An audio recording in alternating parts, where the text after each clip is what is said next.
G'day everyone, welcome to our latest video update. In this one we're in WA, and in fact we're here at the moment at the Thompson Brook Estate Winery in the southwest WA. Southwest WA is phenomenal. We are loving the wineries, and especially the free wine tastings. All the other wine regions in Australia, you should go back to free wine tastings. We have bought far more from our free wine tastings than we've bought from any of our paid tastings, so lesson learned there. Anyway, in this video we're in WA and you see us get to Kalgoorlie. A bit of a wet start before we go to Hannan's North Tourist mine and check out some of the amazing machinery that they have on display there. Epic trucks, amazing machines, it's phenomenal. From there we head down to Esperance, and if you didn't know that we have Stonehenge in Australia, wait until you see what they've got at Esperance. From Esperance out to Lucky Bay, and Lucky Bay we found out has just been voted the best beach in the world. And here we were thinking that that was Wineglass Bay in Tasmania, but our research on Google, which never lies, has confirmed that Lucky Bay has just been announced as the world's best beach, and you'll be able to see why when you check out our video. And then from there, we've got a new segment, Australia's Amazing Rocks. Australia has so many amazing rocks, and we didn't realise as we travelled around the country just how many amazing rocks there were and how fascinated we'd be by rocks. But we get to Wave Rock, which is one of Australia's amazing rocks, and hopefully you can see why it's so cool, as well as at the Wave Rock Resort, a salt pool that is denser than the Dead Sea. And we take a bit of a float around on that. We've had a ball. Hopefully you enjoy watching this. Cheers.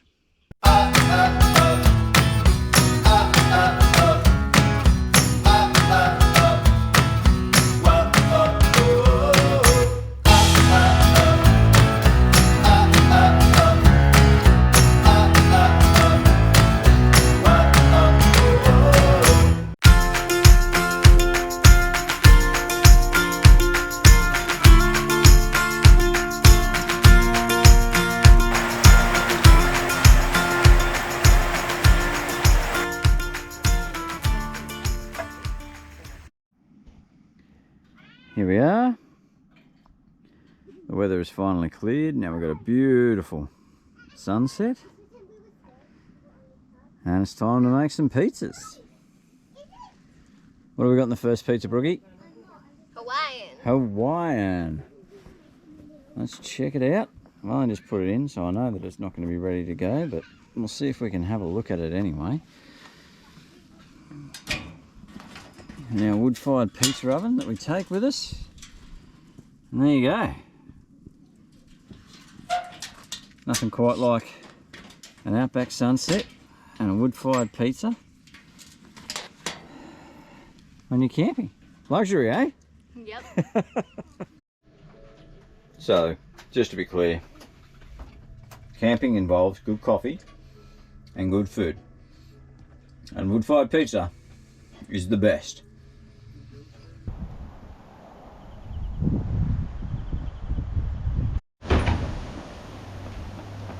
How's that? Look at the size of that thing.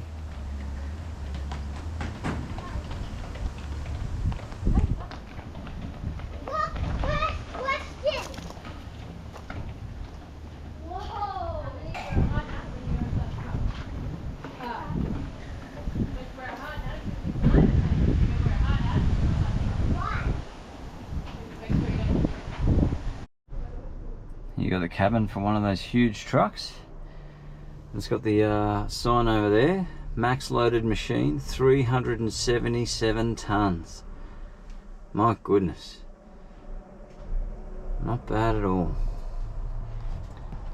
And definitely Spartan in terms of instruments and operation, but wow, 377 ton truck.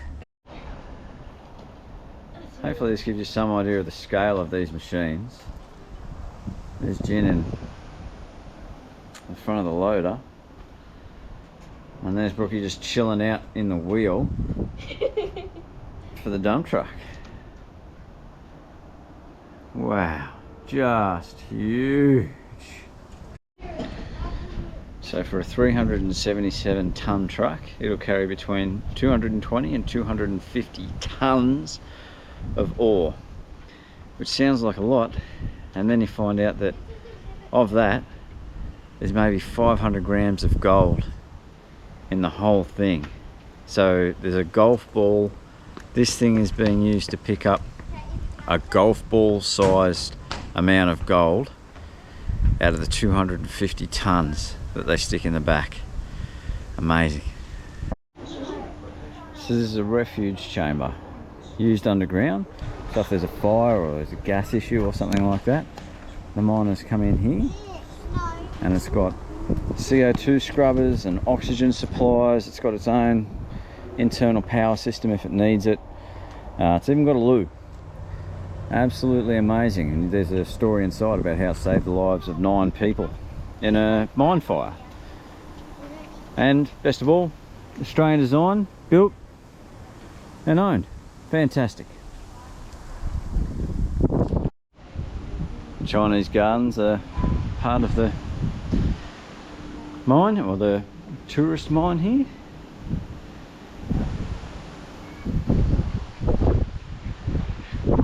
Very traditional, and they include, as you'd expect, a koi pond.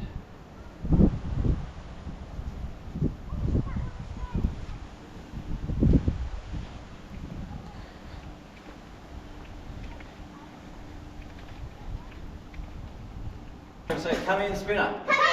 Spinner. Oh, right, here we go. Next round. Bets are down. Bets are down. Roll the bets down. The bets are finished. Here we go. Hand away. Good spin. Good spin. And we've tails. Tails. Yay! Tails is the winner. Red Cross. Well done, tails. Tails is the winner.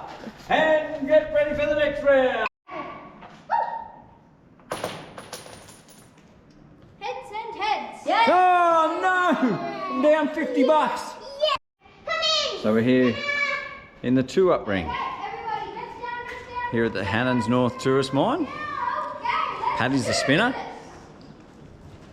So it turns out there's only 2 places left in Australia where 2-up, you can still legally play 2-up on any day that isn't Anzac Day.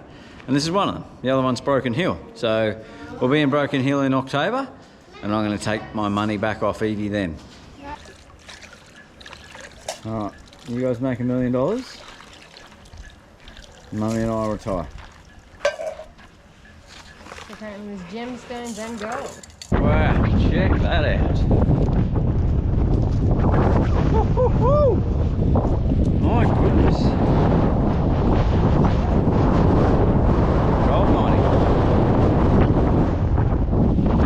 It's unbelievable, isn't it? Welcome to the KCGM Superpit lookout. Cool. Let's go and have a look, Evie.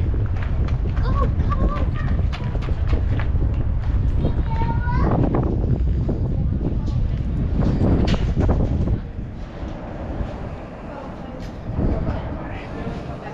Wow. Evie, look. How's that? That is a big hole. This is tiny. Do you reckon they're going to dig to China?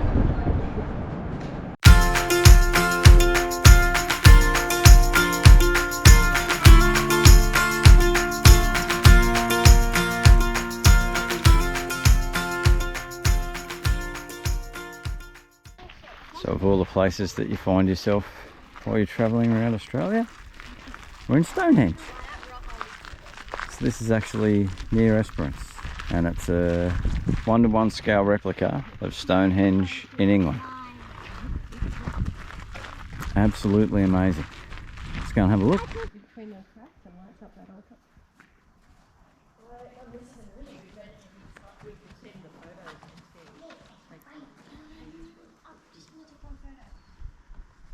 So a lot of the details are exactly as they would be in England. For example, you can see here the keystones.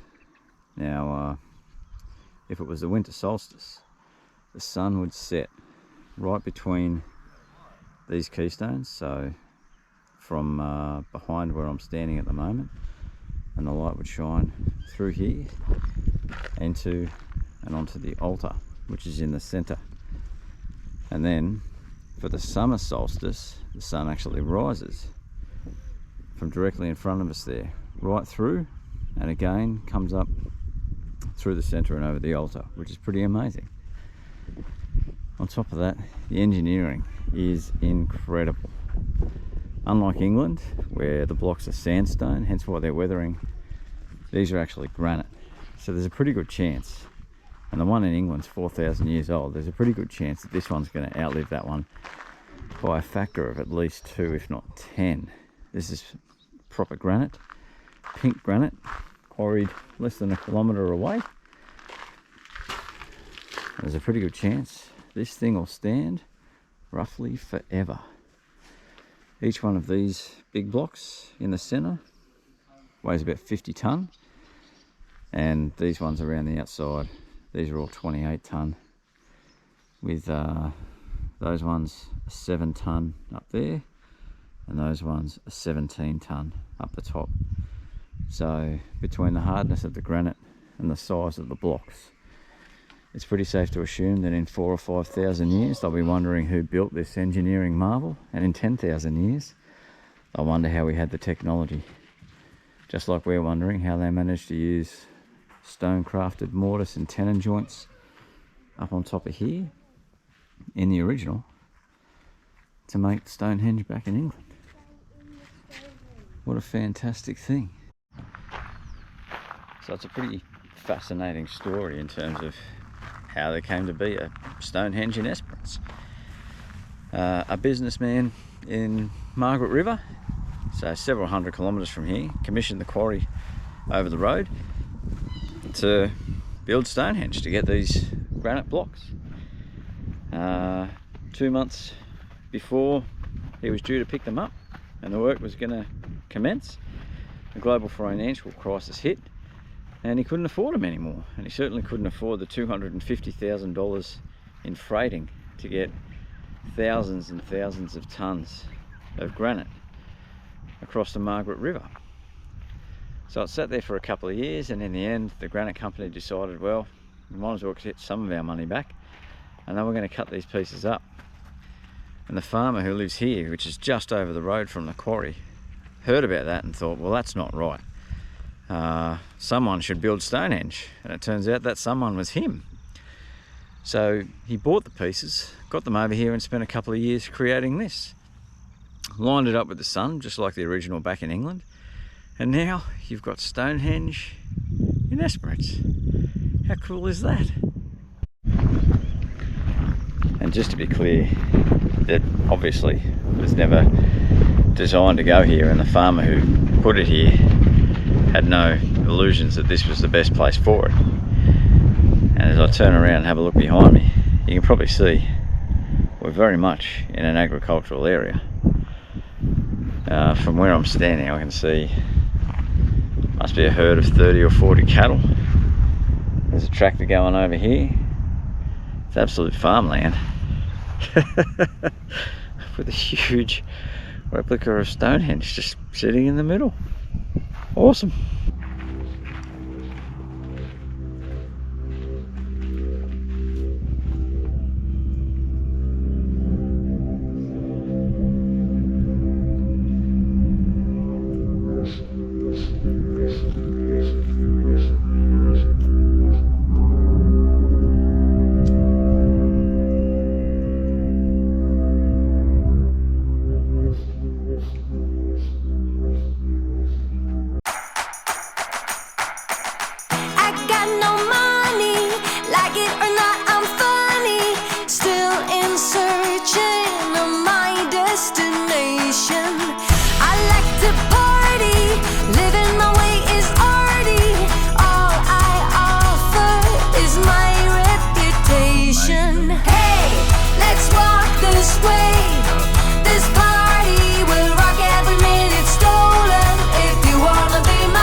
go and have a look at the beach. Look at this.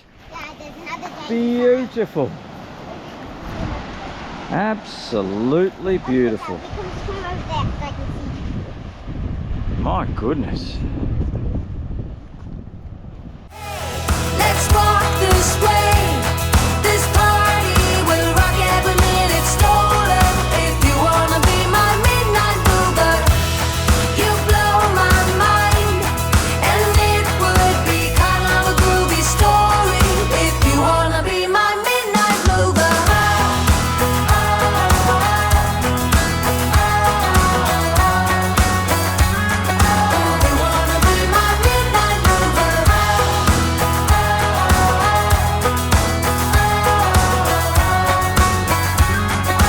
You wanna be my midnight mover. Taking a shot is all we got.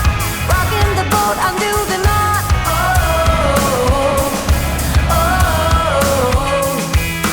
Free all the pieces of your mind.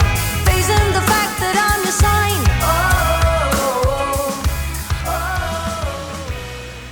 It's a beautiful morning here in, where are we? Lucky Bay. Check out this rainbow. Double rainbow the whole way across. Rainbows come with rain, of course, but tell you what, it's almost worth it for that. That is absolutely stunning. I'm just going to run about 100 metres in front of us, Jen. I'll be back in a moment with a pot of gold. Woohoo! So we're up at Sparrow's Fart this morning, doing the walk up Frenchman's Peak to watch the sunrise, which is just starting way down over there. Beautiful morning for it. Sorry for the shaky video. Someone forgot the GoPro. Party will rock every minute stolen. If you wanna be my midnight mover, you blow my mind. And it would be kind of a groovy. There it is, not quite at the top, but the sun's just starting to peek its way over Lucky Bay. Story, if you wanna be my midnight mover.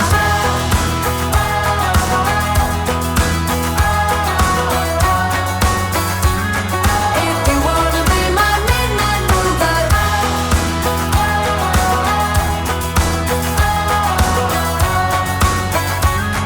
If you wanna be my midnight mover. I got no money, like it or not, I'm funny. Still in searching. If you wanna be my midnight mover. I like to party, living my way is arty. All I offer. If you wanna be my midnight mover. It's coming up, are you ready to go? We can take a ride, we can take it slow. Yo, well, it's my law, I'ma let you be the boss, 'cause I'll go where you go. So I might have mentioned already that some pretty special rocks in Australia.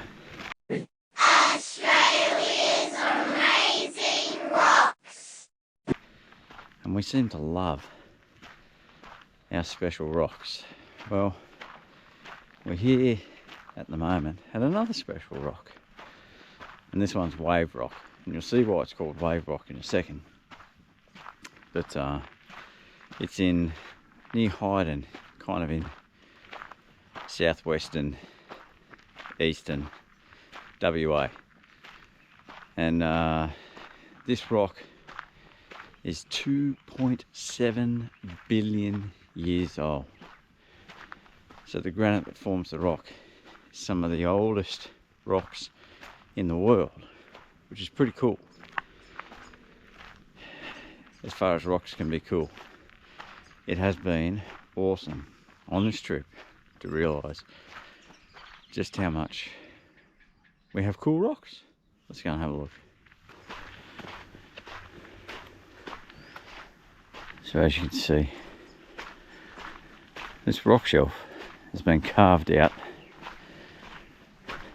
to look like a wave, and then naturally carved out, and then you got these wonderful formations of lichen and algae. which give it that striped appearance and just looks absolutely fantastic.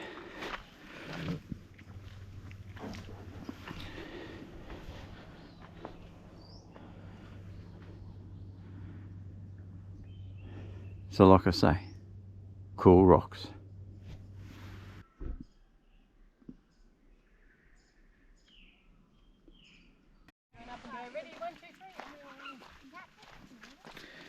Alright, over at the Wave Rock Resort and their famous salt pool, which is the naturally occurring salt water out of the ground, out of the salt lakes nearby, and they've made this lovely sculpted pool out of it, and the water's so dense, it's like the Dead Sea, the water's so dense that you can't actually sink, you can only float.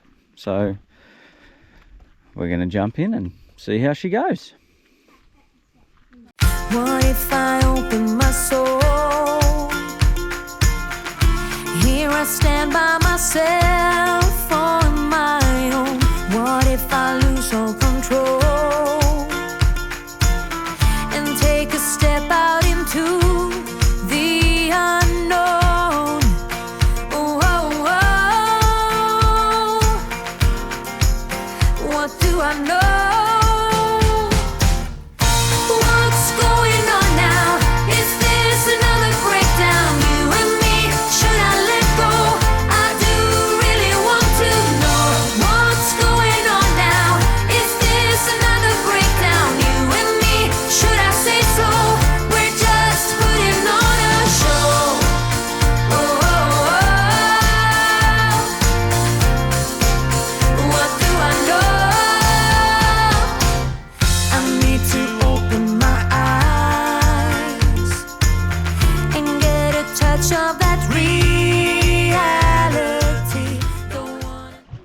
Alright, everybody else has had a swim. Must be my turn. First thing I can confirm, the water is refreshing.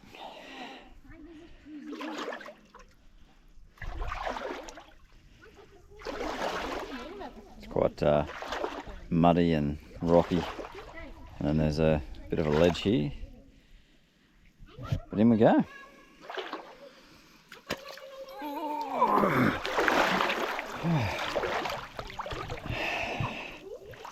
There we go.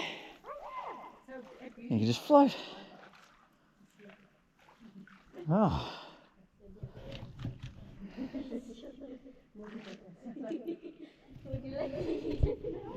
Very relaxing. Obviously, one of the things about the salt being such a salty lake, high salt content, is you really want to wash that off. And they've got your back on this one. Check it out. They've got 8 of these little en-suites set up. Beautiful artwork on the roof. And then when you come inside,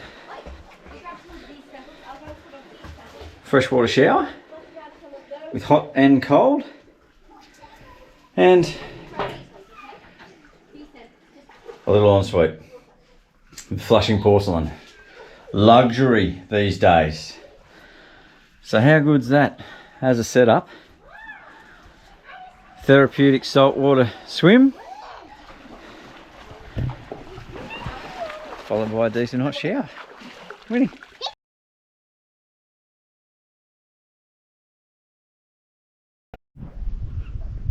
So the good news is these little en-suites, if you can see,